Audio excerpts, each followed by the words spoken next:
It was narrated from Abu Sa'id al-Khudri, may Allah be pleased with him, that he said, "The Messenger of Allah, blessings and peace of Allah be upon him, said, soon the best wealth that a Muslim will have will be sheep that he follows to the mountaintops and places where rain falls, fleeing from tribulations for the sake of his faith." Commentary: the Prophet, blessings and peace of Allah be upon him, used to warn his ummah about tribulations, fitnas, especially those that will occur at the end of time.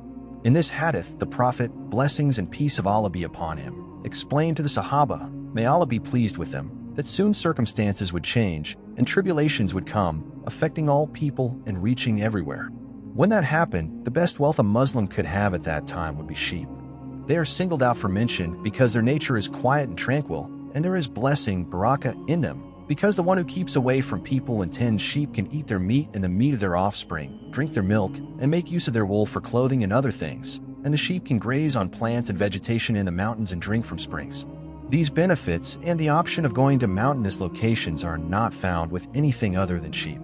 By the same token, their increase in weight and number is furthest removed from earnings that could be contaminated with any unlawful elements, such as riba, and earnings that could be contaminated with dubious elements. They are amenable and do not require much care, but they bring many benefits.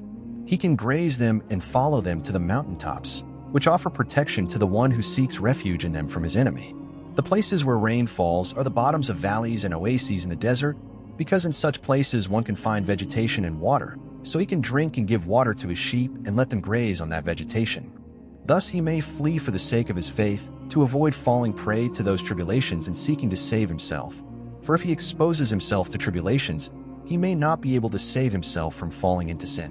What is meant by tribulations in this hadith is those in which truth is mixed with falsehood, and one cannot tell them apart. As for tribulations in which truth can be distinguished from falsehood, the individual is required to side with the truth and strive to oppose falsehood. Or it may be that what is meant by tribulations is when corruption overwhelms the people of a particular era and the people of falsehood become strong whilst the people of faith become weak.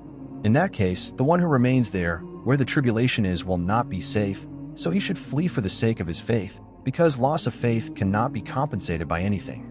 This hadith also highlights the virtue of raising sheep and shows that they are the most beneficial kind of wealth at times of tribulation. It also warns against exposing oneself to tribulations and falling into them.